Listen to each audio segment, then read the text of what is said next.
This is Optimal Finance Daily, episode 2660, The Stages of Financial Management, Part 2, by Andrea Joy of savingjoyfully.com. And I'm your host and personal finance enthusiast, Diania Merriam. This is the show where I read to you, and to myself, frankly, from some of the best personal finance blogs on the planet. Today's post is actually a continuation from yesterday. So if you're new here, it'd be best to listen to yesterday's episode first. But if you're all caught up, let's hear part 2 and continue optimizing your life. The Stages of Financial Management, Part 2, by Andrea Joy of savingjoyfully.com. Sacrifice versus making the right financial choices, continued. At this time, I entered a period of knowing what was best, but often choosing to do what I pleased. Just like many teenagers often choose to make decisions based on feelings instead of reality. I would spend years taking 2 steps forward and 1 step back as I tried to half-heartedly do the right thing financially. While in my mid-20s, after struggling for so long to finally get my finances under control, I finally began to make the right choices. I was finally tired of the lack of progress, the accumulating debt, and no money at the end of the month. I made multiple changes that year to my life, which included focusing on repairing my debt and beginning to save. What did I do to finally break the cycle and progress to the adulting stage? 1, I created a 401k, which I had put off for years because I never thought I'd have enough money to invest even a little each paycheck. Years later, as I began to do better, I also created a stash account where I'd invest on a small scale with some individual stocks. I had always wanted to understand how investing works, and I'm so proud of all that I've learned since I began. It's possible to begin investing with very little experience and to teach yourself how. 2, that year, I finally focused on saving more money and building an actual savings account. I finally was successful at this by completing a 52-week money challenge and slowly saving money that I did not touch all year. 3, I progressively began to pay down debt, smallest to largest. This is not always the preferred method of debt payoff, but worked the best for me since I was able to see more progress quicker as each debt was eliminated. 4, I stopped using credit cards and began saying no to myself and others when I simply could not afford something. I just didn't purchase it. 5, I started seeing small progress and began to feel excited by my progress. This fueled my drive to continue doing the right thing and walking away from the lifestyle I had once lived. 6, soon after entering the adulting stage and moving forward, I began savingjoyfully.com as a project to help others learn as I had through my journey. I found that I gained encouragement from an interest in helping others learn to better manage their money.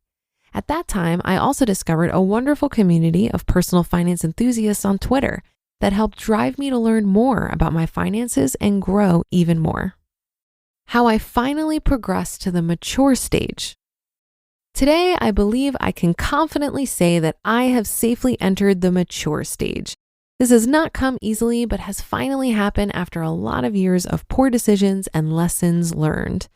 I look back on the poor decisions, grateful for the lessons, and happy that I have finally found my way to the place that I am today. What the mature stage looks like for me. A realization of my past mistakes and a desire to overcome these. Sacrificing my desires at times to make better decisions for my future. Increasing savings, increasing investments, decreasing debt, making tough career choices to earn more money, not increasing my expenses with each pay raise received, saying no to frivolous spending, and discovering new ways to be frugal.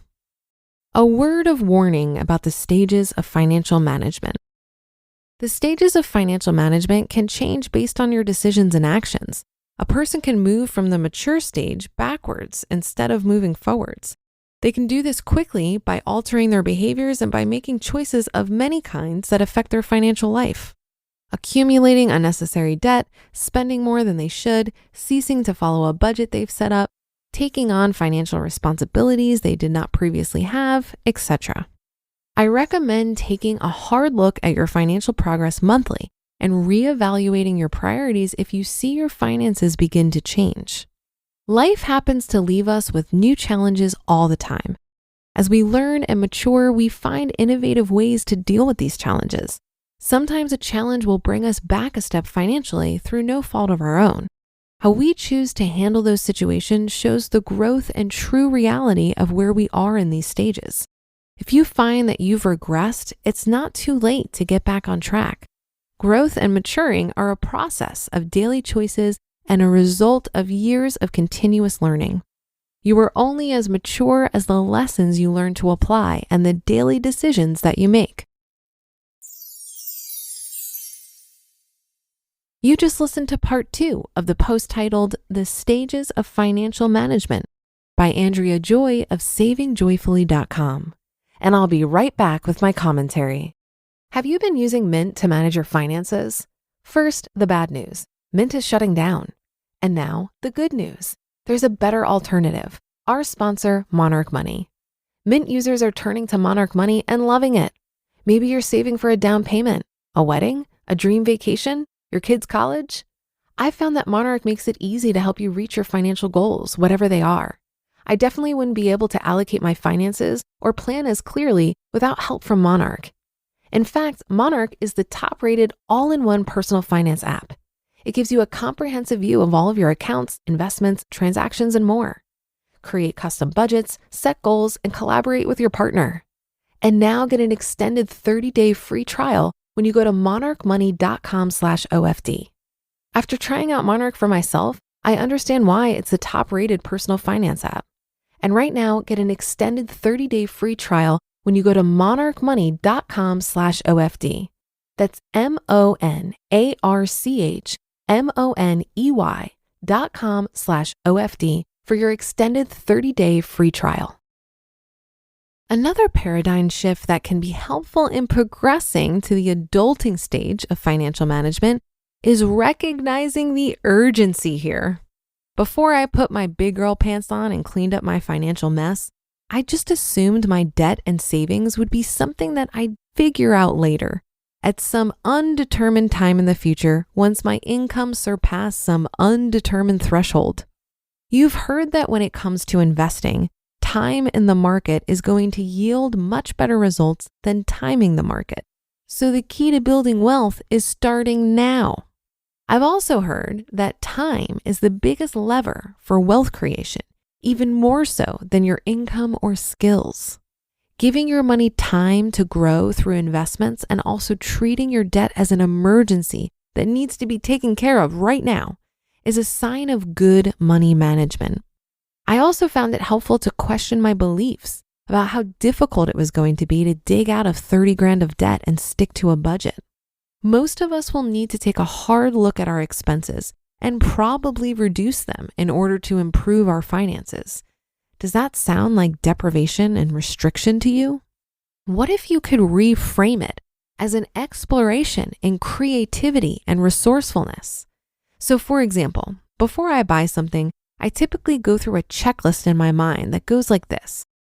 First, I ask myself, is this really a need or more of a want? And if it is a want, is there a more frugal way to go about it? Do I own something already that could be repurposed to fit this need? Could I borrow what I need from a friend? If I absolutely need to buy something, can I get it used? This mental process stops me from falling into the trap of mindless spending and opens up some creativity in the process.